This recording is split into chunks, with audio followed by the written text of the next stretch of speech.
Vamos calcular o coeficiente de autoindução de uma bobina que tem uma forma toroidal, mas em que a sua secção é retangular. Então, antes de começarmos o cálculo, vamos fazer aqui uma pequena divagação sobre o coeficiente de indutância mútua. Ora, o método que nós vamos utilizar é o método de fluxo-ligação. E como é que funciona este método? Primeiro, imaginemos que temos aqui uma fonte de campo magnético, pode ser um fio infinito, ok? Aqui um fio, por onde passa uma corrente I1, e temos agora aqui outro circuito, por onde passa uma corrente I2. Temos então o circuito 1 e o circuito 2. E o coeficiente de indutância mútua entre estes dois circuitos é o fluxo de ligação mútuo a dividir pela corrente de um dos circuitos. E o fluxo de ligação mútuo é o número de espiras no circuito 2 vezes o fluxo que atravessa o circuito 2 devido ao circuito 1 a dividir pela corrente que nós assumimos no circuito 1. Ora, esta definição de coeficiente de indutância mútua pode ser usado para calcular um coeficiente de autoindução. Então, o coeficiente de autoindução, o circuito 2 é o circuito 1 e nós vamos ter aqui N1, o fluxo que atravessa o próprio circuito, a dividir pela corrente que flui nas espiras do próprio circuito. Qual é o método então a seguir para o cálculo? Primeiro, assumimos I1.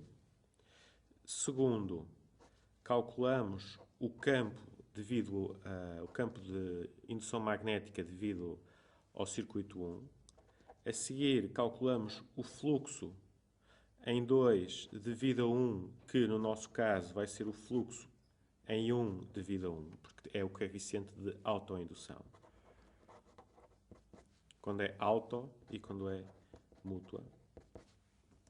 E a seguir calculamos o fluxo de ligação, não é?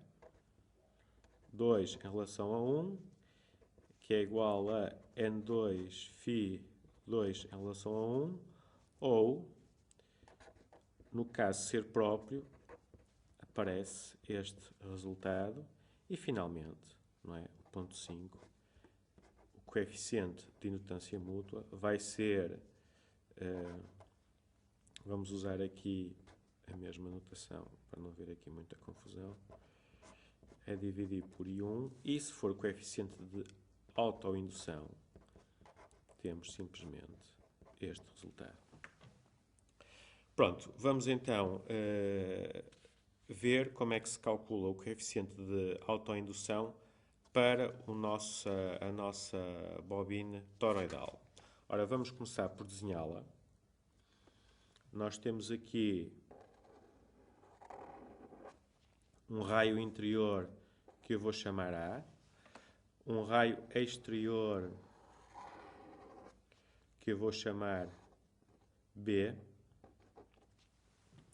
e no caso particular nós temos aqui as espiras que estão enroladas. Reparem que estão enroladas por dentro e por fora.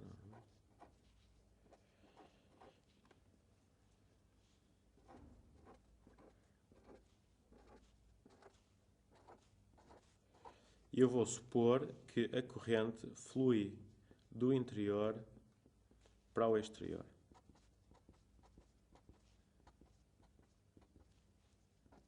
Ok?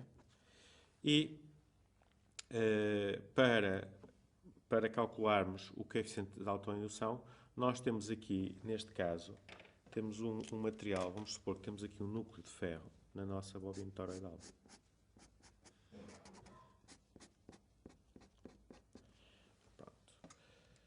Ora, o que é que vai acontecer?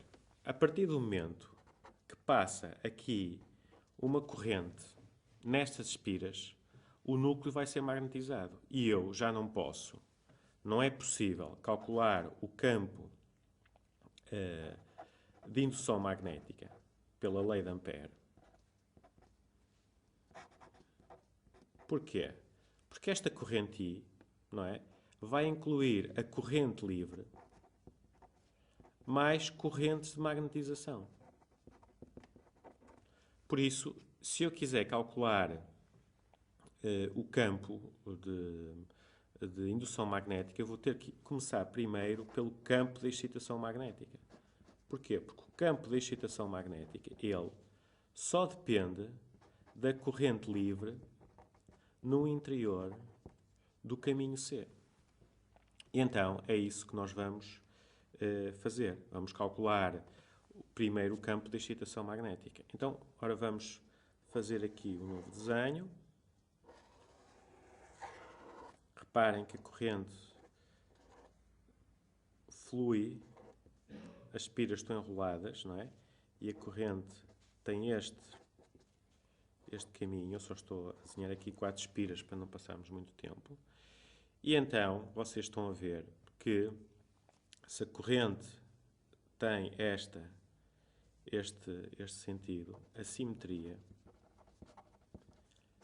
é tal que o campo de excitação magnética só vai depender do raio e vai apontar segundo o φ. Então, eu vou ter aqui um campo H na massa do meu núcleo de ferro. Depois, vou ter que escolher o caminho amperiano.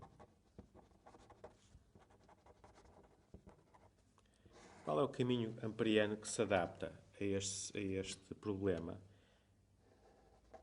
É uma circunferência de raio R. É o meu caminho amperiano. E agora vou calcular a circulação para este caminho fechado. Vai ser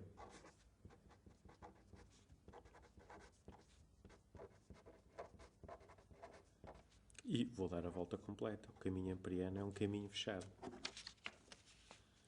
Continuando, vocês estão a ver que isto vai dar simplesmente H de R vezes R vezes 2π. E terminamos o cálculo da circulação. Agora vamos ao ponto 4, que é a corrente livre no interior do caminho amperiano. Ora, tenho que saber qual é o número de espiras que cá estão. São N vezes I. Estão a ver aqui N espiras e há uma corrente N vezes I. Agora, a corrente livre no interior é positiva ou negativa? Como é que eu sei o sinal? Ora, o sinal está ligado ao sentido de circulação pela regra da mão direita. Ora, se eu escolhi o meu dl segundo o de φ, isso implica que a minha superfície, meu ds, aponta cá para fora da folha. Isto é, o ds tem o mesmo sentido que a corrente e, por isso, a corrente no interior é positiva. Então, aplicando, o que é que nós temos?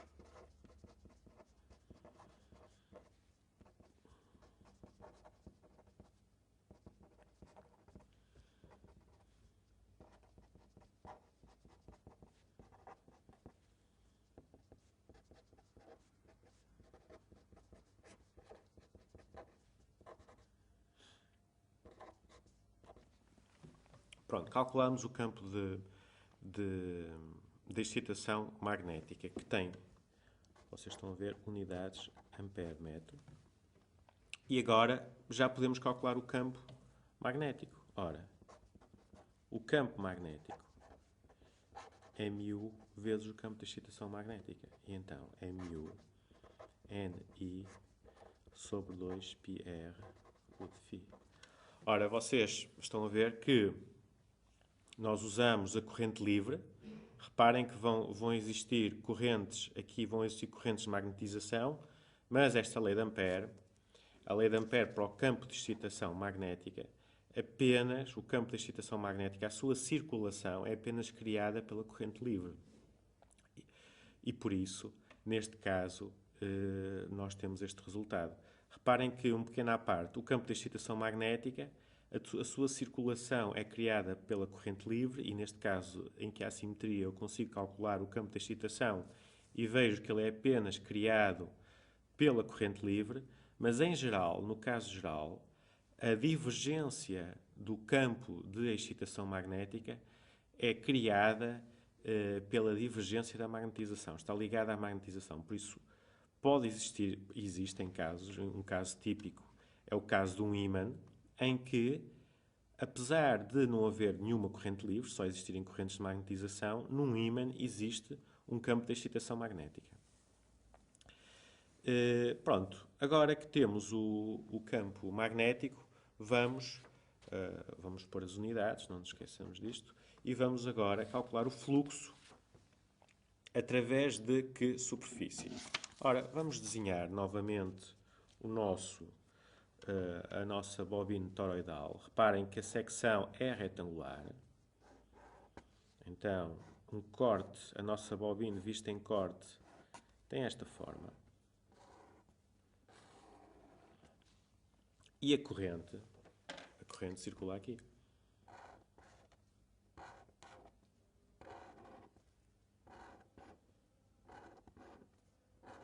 Com que sentido? Estão a ver? Este é o sentido que nós arbitramos no início. E o campo magnético, como é que anda aqui o campo magnético? O campo magnético entra, tem esta forma. Por isso a superfície, vocês já estão a ver, se o raio interno é A e o raio externo é B e a altura é H, a superfície que nós vamos utilizar para o cálculo do fluxo vai ser esta superfície. Vamos pôr isto a outra cor. A superfície S é esta. E eu vou escolher um ds com a direção do campo, porque eu quero um fluxo positivo e, no final, quero ter um coeficiente de autoindução ou indutância mútua positivo. E então, o meu ds, quando eu vamos pôr aqui um sistema de eixos, reparem, RZ, então o meu ds vai ser dr/dz. E o meu B, meu campo de indução magnética, eu lembro que é μNI sobre 2πr. Então o fluxo vai ser então um integral, o de φ, de μNI sobre 2πr, o de φ, interno de dr/dz, o de φ. E vou integrar o dz de 0 a h e vou integrar o dr de a a b. Pronto, vamos pôr para fora permeabilidade do meio, número de espiras, corrente, 2π. Temos aqui o integral de dr sobre r de a a b e o integral de dz de 0 a h. Então, vocês estão a ver que o fluxo que atravessa o próprio solenoide, a própria bobina toroidal, é μNI sobre 2π ln de B sobre A vezes H. Vamos agora calcular o fluxo de ligação. O fluxo de ligação é o número de espiras do sistema que é atravessado pelo campo magnético, então para o qual estamos a calcular o fluxo. Por isso é o N, é o número de espiras N do nosso toroide, vezes o fluxo. Não é? E então, nós vamos ter aqui N vezes μNI sobre 2π ln de B sobre A H.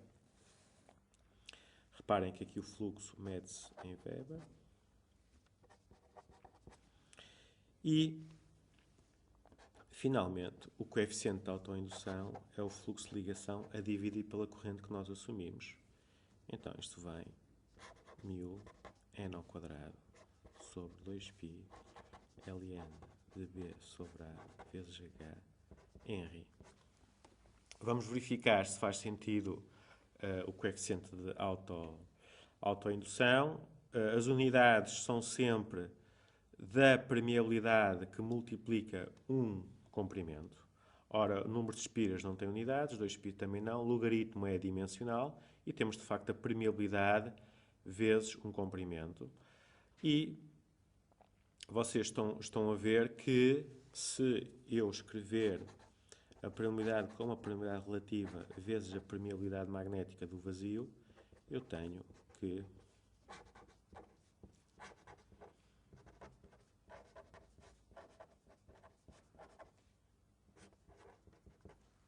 tenho este resultado, o que quer dizer que se eu utilizar um núcleo de ferro, eu consigo aumentar o coeficiente de autoindução de um fator que pode ser à partida de vários milhares, mas que em função do material pode subir até dezenas ou centenas de milhares do valor do coeficiente de autoindução do vazio.